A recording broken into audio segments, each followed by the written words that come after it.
Thank you all for everything that you did. At this time, I would like to welcome Reverend Nancy Hale to give the invocation. Good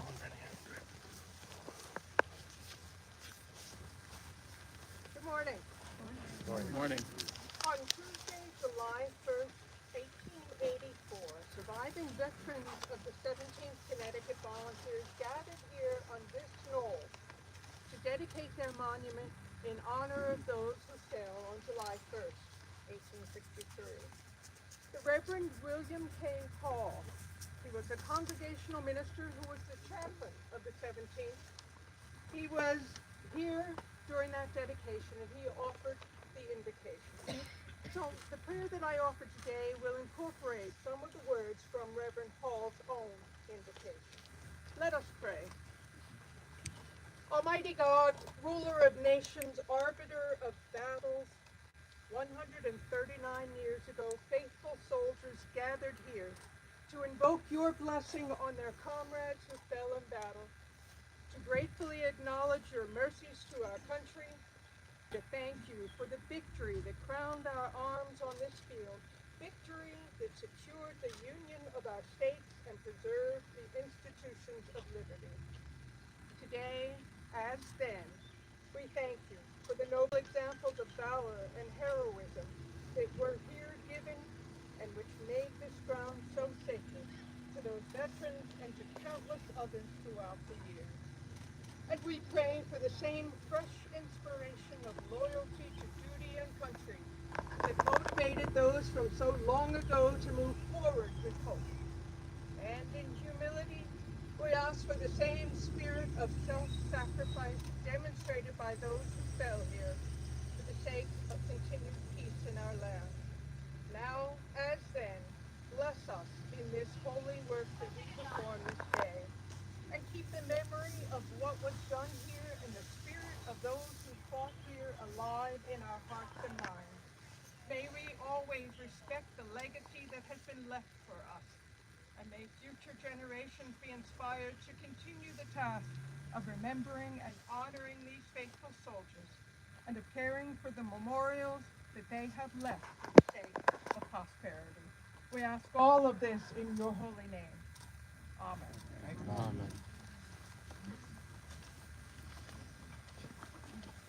Amen. Thank you, Reverend. This time, I would like to introduce the Superintendent of Gettysburg National Military Park, Superintendent Stephen D. Sims.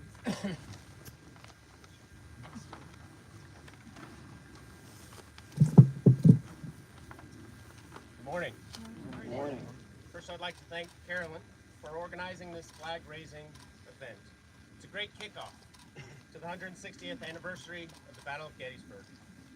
I also want to thank the employees, volunteers, and partners of the National Park Service who have worked tirelessly throughout the year to preserve and protect this cherished place. It is an honor to stand with you on this hallowed ground to honor and remember those that fought here, especially those that gave the ultimate sacrifice in support and defense of the United States. This morning's annual flag-raising commemoration is held in honor and memory of those soldiers who died here on July 1st, 1863. The act of raising the American flag in their honor is a recognition of their sacrifice and their confidence of the ideals of America and a more perfect union. As we prepare for raising the flag this morning, I ask, what does the American flag mean to you? The American flag has stood as a symbol of freedom and justice for over 246 years. Through wars and in times of peace, the sight of an American flag has given notice to foes and assurances to friends that democracy lives. No other symbol captures the power and glory of our nation like the American flag. It has flown as our nation's emblem in some form without interruption since 1777. When I was a cadet at West Point, I had the honor of serving on the Color Guard. The Color Guard had the responsibility to ensure the proper display of the American flag at events, at lectures, to properly protect and carry and display it during military parades, to ensure its proper place of honor. It was a great honor and responsibility that I took seriously. As a cadet and an Army officer, I honored the traditional bugle sounds of reveille, retreat, and taps. Reveille signals the beginning of the duty day and is accompanied by the raising of the American flag.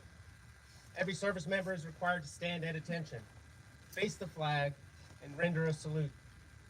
Retreat is sounded at sunset and marks the end of the workday. Retreat is accompanied by a ceremonious lowering of the American flag, and every service member is required to stand at attention, face the flag, and render a salute.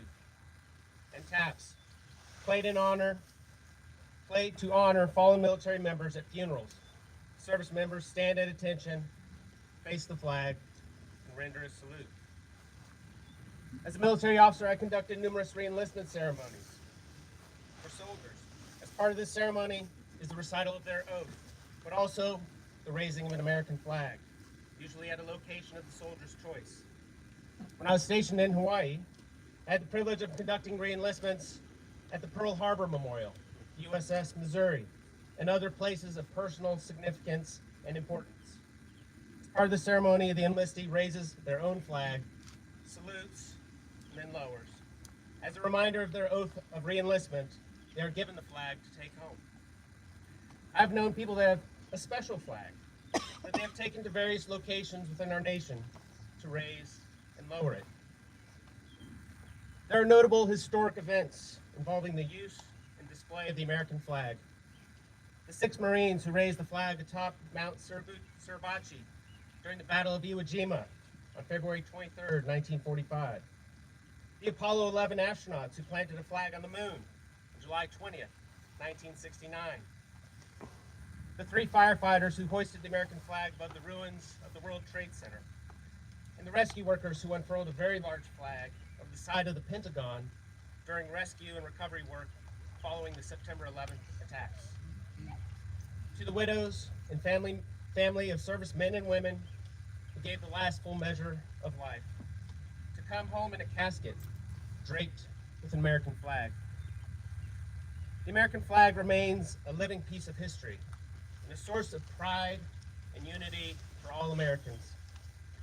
The Stars and Stripes embodies the very qualities that make our nation great: liberty, justice, freedom, love of country, and national purpose. Its colors have significant meaning: red for valor and bravery, white for purity and innocence, blue for vigilance, perseverance, and justice. The flag's 13 alternating red and white stripes represents the 13 original colonies. Its 50 white stars and a blue field represent the 50 states. Americans have fought for and died to preserve the ideals of democracy represented by our American flag. Today we honor all the valor, consequence, and memory of the sacrifices made by countless men and women who have served our nation. We recollect and recommit ourselves to the American values by honoring those that died protecting it. In President Lincoln's address during the dedication of the Gettysburg National Cemetery, he gave us a call to action. He said, "We cannot forget what these men did here, that we must be dedicated to the unfinished work which they who fought here have thus far so nobly advanced. To honor those that gave the last full measure of life, we need to dedicate ourselves to the great task of a new birth of freedom." President Lincoln's words are timeless and should ring true for each of us here. Each American soldier that died here and in every war and conflict around the world served a common purpose. Each one of them upheld their oath, defending the Constitution against a common enemy, foreign or domestic. They did it for what the American flag symbolizes. And each of us, in return, must uphold our responsibility to ensure their sacrifices were not in vain, the unfinished work. We have a civic responsibility to ensure that all Americans have access to the values and promises of the United States Constitution and Bill of Rights. We each have a responsibility to vote, staying informed and involved in our community, practicing tolerance, and passing along the importance of good citizenship to future generations. Honoring and respecting the American flag demonstrates our confidence in the ideals of America, our commitment to a more perfect union. My sincere thanks to all of you for coming out this morning to honor those that served here and to reflect on what the American flag means to you. Thank you.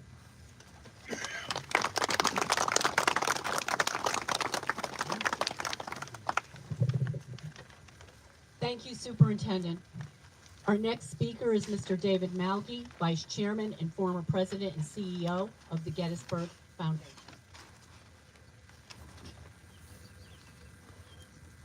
Thank you, Carolyn. I'm getting over a cold, folks, so if I cough, I apologize in advance.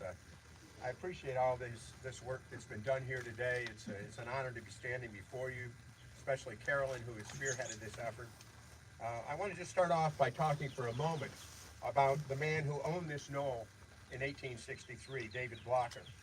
He was born in 1827, so therefore he was around the age of 36 when this battle was fought here.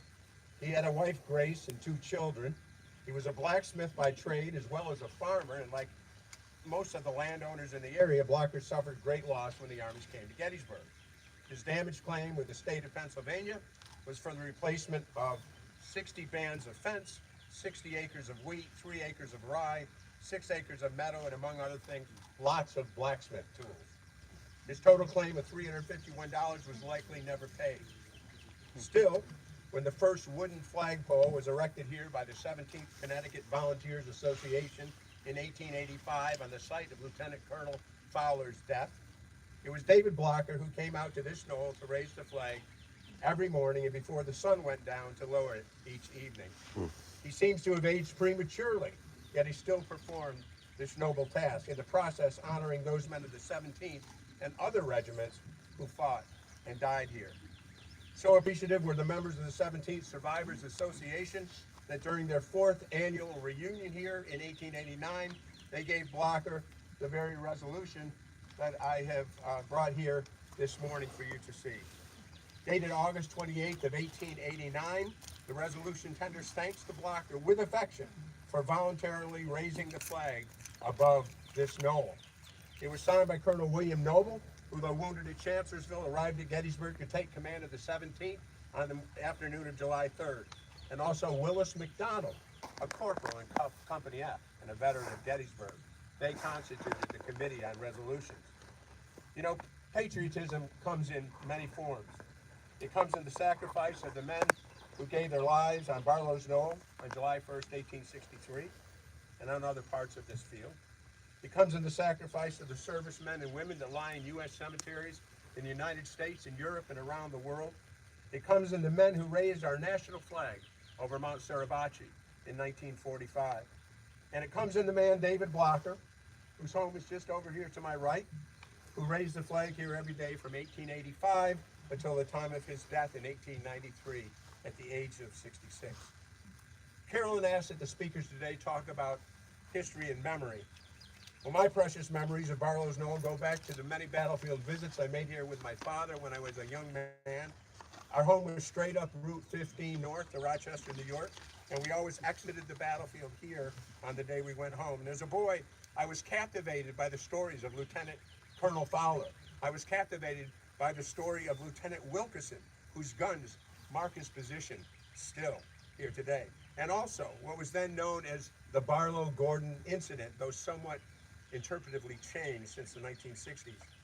And today, as I tour the 6,000-acre battlefield here with its 1,328 monuments, markers, and plaques, 147 battlefield structures, 368 cannons and artillery carriages, and nearly 30 miles of avenues and paved roads, I am grateful for the preservation efforts of the National Park Service and of the Gettysburg Foundation and other partners who have worked so hard to protect and preserve this battlefield and our national heritage.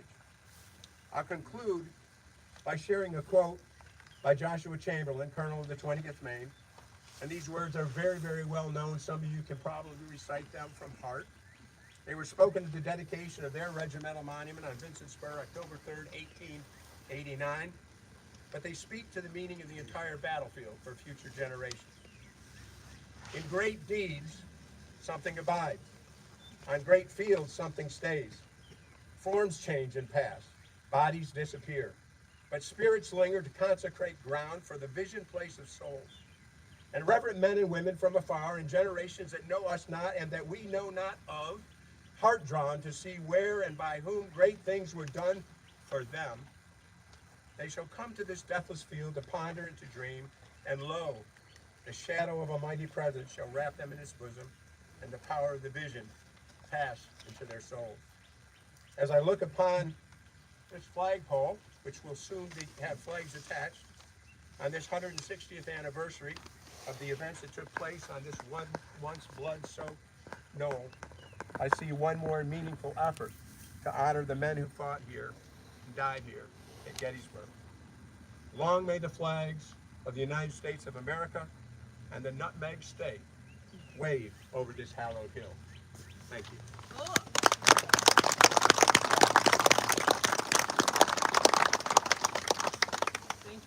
Thank you so much, Dave.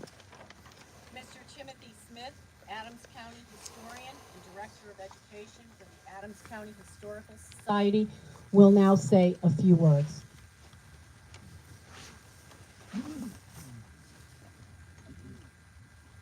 Hello.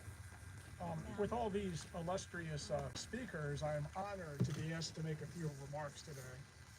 Prior to the Battle of Gettysburg, this prominence that we are standing on was just another unknown, obscure elevation in Cumberland Township, Adams County, Pennsylvania. Intersected by the properties of David Blocker, Josiah Benner, and the county almshouse, the history of this rise of ground would forever be associated with the events that occurred here on the afternoon of July 1st, 1863. It is first referred to as Blocker's Knoll on John Batchelder's isometrical map of the battlefield that was published in late 1863. By 1873, just 10 years later, when Batchelder wrote his tour book, Gettysburg, What to See and How to See It, it was being referred to as Barlow's Knoll. And unlike some of Batchelder's other attempts to name a hill after the commander, this one stuck. Buford's Ridge and Weed's Hill come to mind, for instance, as his failed attempts. Over the years, however, Barlow's Knoll has not enjoyed the popularity of other sites on the battlefield. Much like the role of the 11th Corps in general in the battle, it has been underappreciated, and the knoll has been relegated as part of an alternative or alternate tour of the battlefield. The almshouse and its cemetery has expanded in the years following the battle. For many years, the side of the knoll was occupied by a motel. And during the 1970s, the Gettysburg Area School District considered placing their high school along Howard Avenue on county property. Jesus. But eventually, the motel was removed, the county almshouse passed by the wayside, and much of the county land was purchased and protected by the American Battlefield Trust. The Adams County Motors was removed from the Harrisburg Road, and the nearby Adams County Prison was removed in 2005 by the Adams County Historical Society. And not long ago, it was replaced by the Adams County Historical Society's new museum. And as a neighbor to the knoll made famous by the sacrifice of the 17th Connecticut Infantry and others, it is our duty as custodians of their story to hopefully bring even greater attention to this historic rise of ground in the future. Thank you.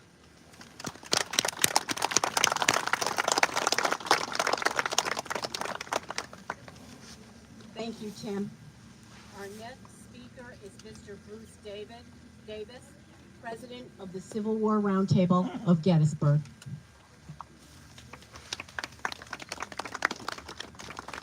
If I could just piggyback on what Tim said, the roundtable has recently moved our meetings to the new Historical Society building. And one of the really cool things is to look out the battlefield overlook Event Center on the 11th Corps monuments along Howard Avenue, terminating up here at Barlow's Knoll. It's a terrific site for our historic group to be meeting, and we thank you allowing us to use it. It's a great honor to be here today, to be introduced by Carolyn Ivanhoff. I've been just powerfully impressed by her new book, We Fought at Gettysburg, first-hand accounts by the survivors of the 17th Connecticut Volunteer Infantry. As has been noted, it was veterans of the 17th who first erected a flagpole on this knoll to mark the site where their beloved Colonel Douglas Fowler was killed by a Confederate shell 160 years ago today. In her opening pages, Carolyn tells of an incident at another flagpole, this one in Stepney, Connecticut, 10 miles north of Bridgeport. 2 summers before the armies met here at Gettysburg. The Battle of Bull Run had been fought and lost. There had already been deep political divisions in Connecticut. Editors of an anti-Lincoln newspaper in Bridgeport were particularly vociferous in denunciation of what they termed an unrighteous war. On August 24, 1861, the critics organized an anti-war rally in Stepney. More than 1,000 armed men gathered to raise a flag bearing the word peace in large letters. Not that I'm dissing peace, you understand, but the meaning was lost on no one. End the war now. Demonstrators were cheered by onlookers, swore to defend the banner against all comers. What they hadn't counted on was that the comers would include men who had recently fought at Bull Run, returned home after the expiration of their initial 90-day enlistment.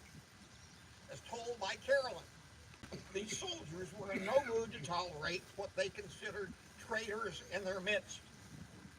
The peace at any price rally was in full swing when omnibuses, large horse-drawn passenger wagons, I assume of the sort you'll sometimes see going up and down Emmitsburg Road today, were seen coming over a hill towards the speaker's platform.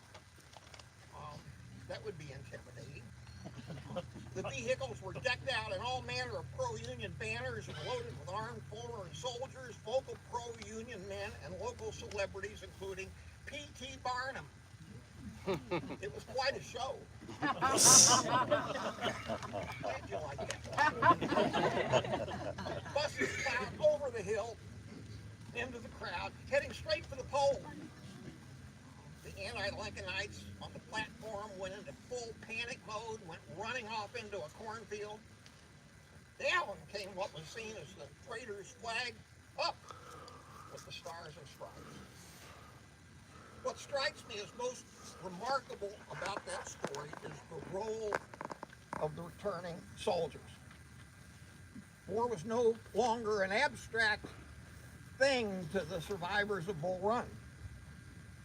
They'd seen the carnage up close and personal. What shells and bullets could do to flesh and bone. They'd seen comrades die of disease in camp. Any illusion of glory was gone.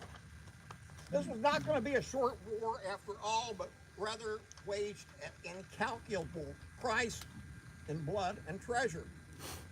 Given the recent debacle at Manassas, one might have thought it would have been the survivors who were ready to raise a white flag.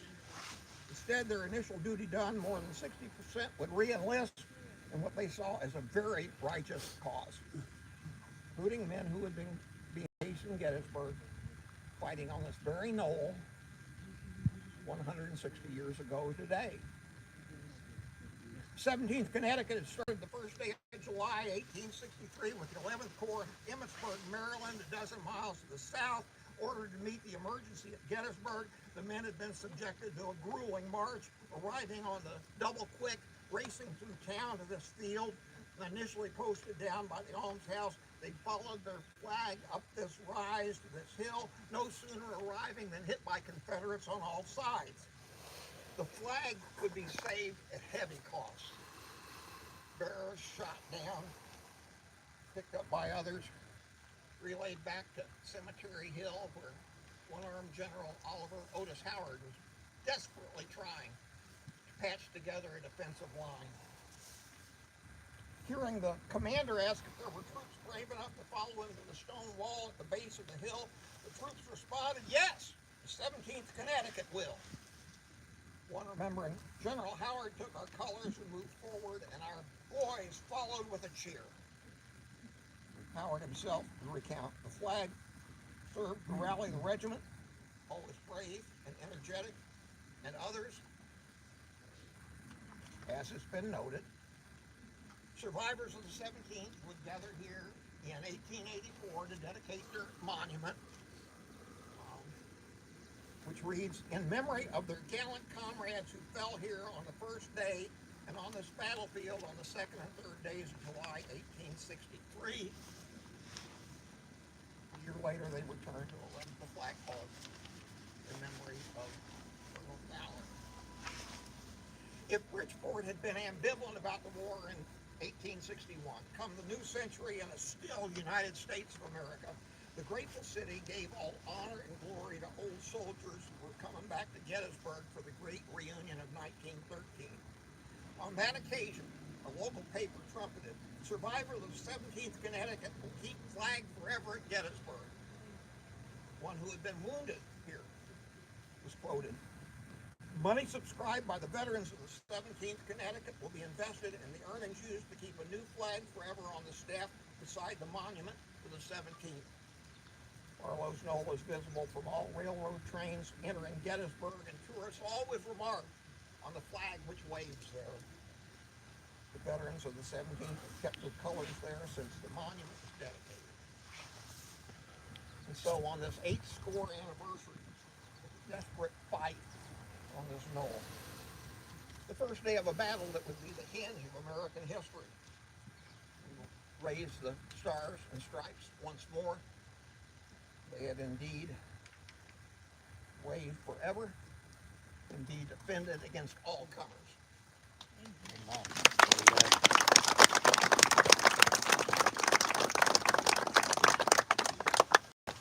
Thank you, Bruce.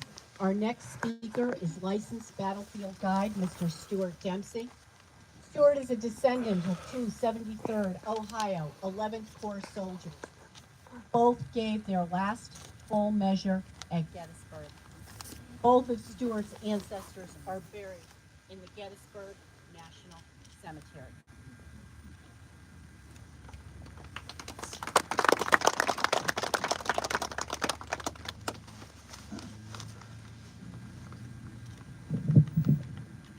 Throughout its brief, unlucky, and tragic history, the 11th Army Corps was the red-headed stepchild of the Republic's most famous army.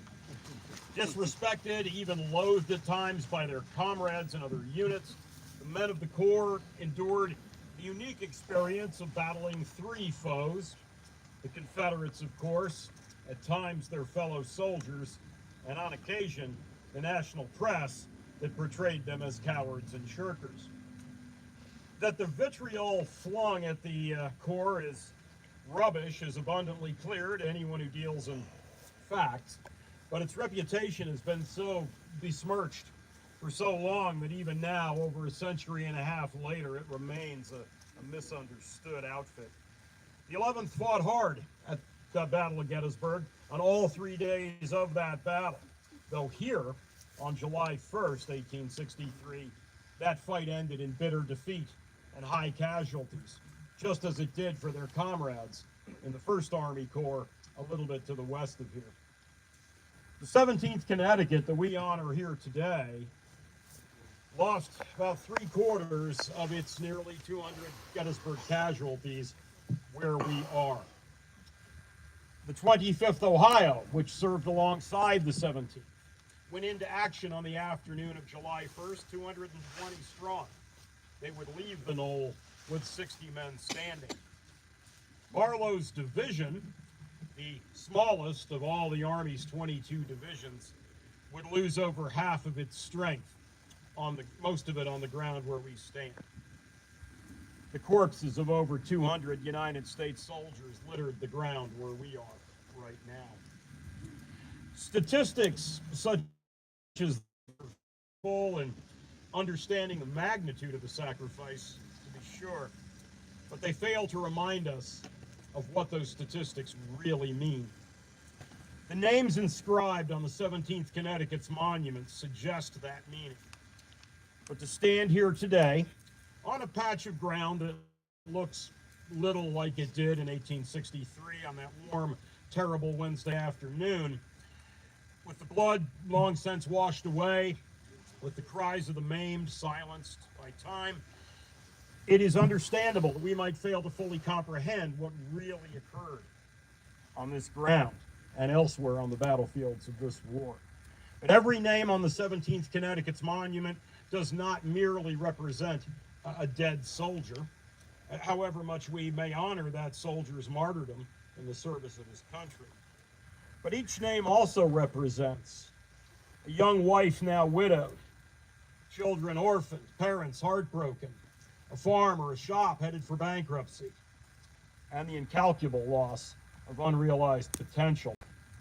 The men who fought and bled on this hill were volunteers, every single one.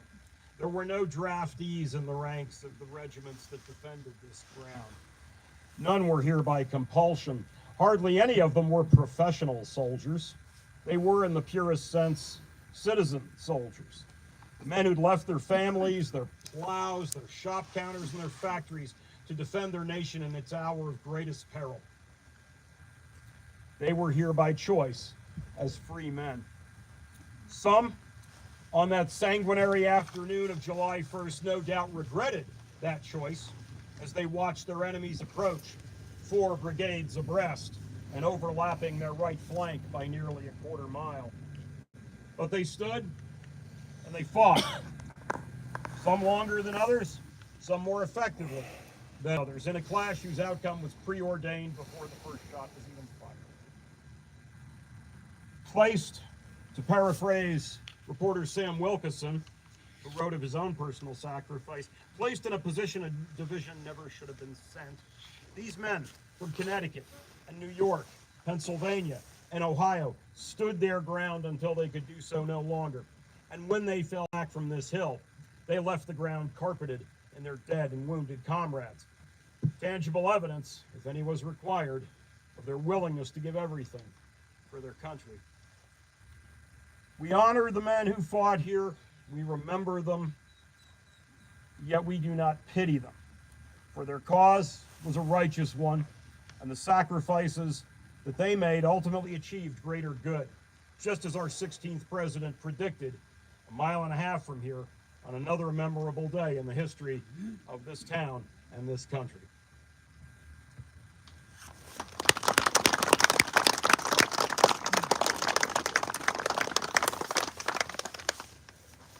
Thank you, Stuart. Our bugler, Mr. John Baker, will now sound to the colors from the 1861 Field Manual, followed by the 1874 cloth. And at this time, I will ask Mr. Jim White and Mr. Tom Sullivan to step forward and raise the colors.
gentlemen, thank you so much for your attendance today.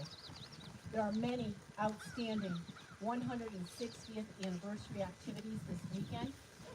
The Gettysburg Foundation's Sacred Trust, the Seminary Ridge Museum's 160th anniversary on the Ridge, the Adams County's Historical Society's Beyond the Battle 160th anniversary programming, the National Park Service Ranger programs and talks, the Confederation of Union Generals at Unity Park all weekend. Remember, hiring a licensed battlefield guide is the best way to see the battlefield. Please, all of you, be well and be safe during this 160th anniversary. Please honor and preserve our history. May God bless America.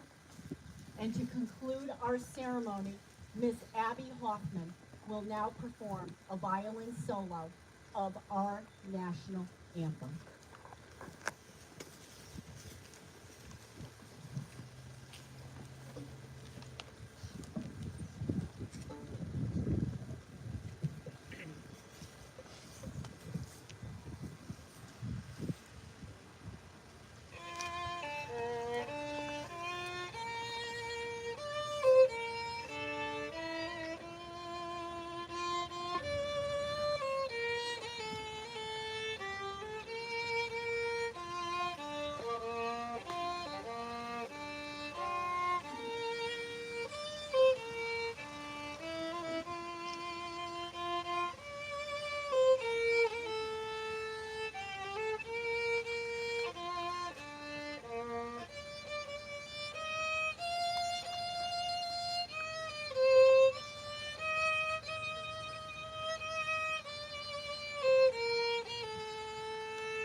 Thank you, everybody, for coming. Please enjoy the day. Be safe and be well. Hey, how you doing, Roseanne? Michael Lentz sitting right here. How you doing, Michael? Doing well. Joe Denise, how you doing, Joey? Just walking through. Let's see who we see. Excuse me. Oh, look at that. It's Darren and Mare. How are they? How are you guys doing? Hello. Did you enjoy the festivities? Yes, beautiful day. Hello. How are you? I'm Matt. Nice to meet you. Good to see you. I'm trying to find my dog. I'll let y'all meet. It's Casey Turbin, sound guy extraordinaire. Hello, hello. And then, hey! How you doing? All right. How have you been? My son I told you about. Oh, yeah. Yeah, he wants to know how you made your flag, where you got it embroidered, because he used to do the same thing. My friend Josh, he makes them. He used to work at Williamsburg, like restoring and making reproduction flags and stuff like that. You have a card or something? You probably don't have a card. Oh, you got me. I got, yeah. And I sent you a picture this morning, saying I wanted to do your portrait on the big. I got the big 4x5 up there. What? See the 4x5? Oh, yeah. Yeah. Yeah, you want to, all right, we could You do got that. the big flag today now? Yeah, I can get it. Okay. Yeah. Like anytime. I just said like any of the 3 days. If you're out, let me know. Yeah, Monday. Are you here Monday? Yeah. Monday would be better. Yeah. Okay. Okay, yeah. Let's do that. Would it be? Yeah, it would be. Yeah, we can do Monday. So I'll do a couple portraits of you with the flag, and then maybe he could get in the shot. Sure, yeah. In honor of all the sailors that fought at Gettysburg. No, yeah, that'd be cool. Yeah, I showed him the one from your wall. He was like, "Oh my god!" But we can't find anywhere. Yeah, they're hard to. You got to have somebody make those custom. Shoot me an email, just so that when the dust settles from all this and I get back to checking emails, I'll remember we had this conversation and I'll put you in touch with Josh and we'll see what you can do. Okay? But yeah, in the Alright. meantime, just if I see you out Sure. here, I'll have the big camera out. Okay, great. Nice to meet you. Carolyn, take a portrait for me? I'll talk to you later. You sent me an email about doing a portrait, right? Yeah, this So, morning. all I right. just sent I'll you- look I for sent it you and a I'll. film. I developed the film from your wall, Oh, cool. and there's an awesome shot. I sent you a shot. You know, Well, no, don't. I want to be surprised. I'll go watch it. Look at it myself. oh no, you're Oh, unless you want me to see it. Okay, we'll show the audience. We're doing a live video here. You're doing a live. Yeah. I think Veronica stole my dog. That's pretty. Yeah, look at that. Oh, jeez. That's great. Old geezer with a cigar. Yeah, that's without the logo, but I like that. that was a really nice. It's just beautiful detail. I remember when you took that, I pretended not to know you were taking it. Yeah. I saw you out of the corner of my eye, and I was like, oh, let me strike a pose. But it was good. Down the field was great. Yeah, it was a good day. And to see it in the on the black and white paper, though, it's great. So I'll get this. I'll hang that in the hallway at the new office or the new studio. Yeah, but the 4x5 is what you're gonna want because the Oh, all right. detail on that's gonna be crazy. But I'll Okay. get you this too. Okay, good. All right. All right. So I'll see you I'll later. be in touch with you about later. Stop. Okay. Yeah.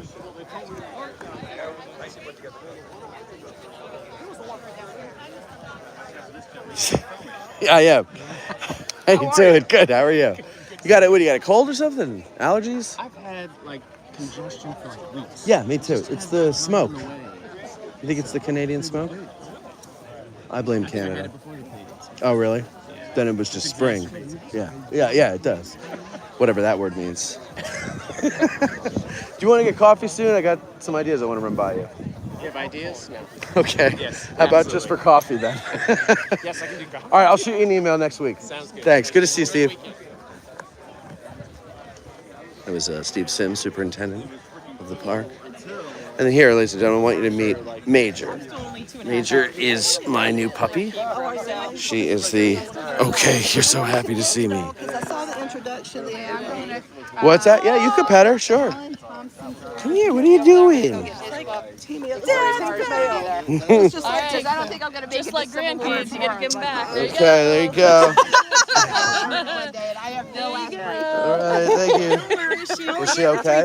Well, yeah, the She's gonna smell our dog. Like she was just kind of, I moved back and she was just like running around, but she's cute. Matt, I Yeah. had to meet you for a minute. I'm Oh, Jacob. hey, here, hold her still. I'm sorry. I Jacob. think, you know, we've worked together. Yeah, We had that oh, bull you're... run thing going Yeah, on. yeah, yeah. We never Whatever finished happened with It that? was great. Yeah, we never finished Did you it. ever finish it? No, I didn't. I was just, I mean, I was kind of waiting and I did a bunch of Oh, stuff. cause I was... You wanna I would keep still going? want to do it, yeah. Let's do it. Yeah, of course. Also, I just was waiting and then we fell out of touch and stuff happened. I've been working with my scheduler, and I told him I need more free time that's like steady. Like we need to start, you know, really having a schedule. So I'm going to have more free time in August. Actually, July too. I'm taking off. Okay, so great. Well, let's do it. I yeah, appreciate it. yeah. Get back in touch with me once you get home. That'd be great. Great to meet you. Great to meet you. We're doing the 14th Connecticut at Spangler Farm. Nice. 2 days, so if you're in the vicinity. I might stop by, yeah. I'm kind of roaming all over the place. So, see, great to meet you. Thank you. All right, ladies and gentlemen, thank you for watching. I'm going to get back to the dog here, which is a two-handed job. So, that's it. See you later.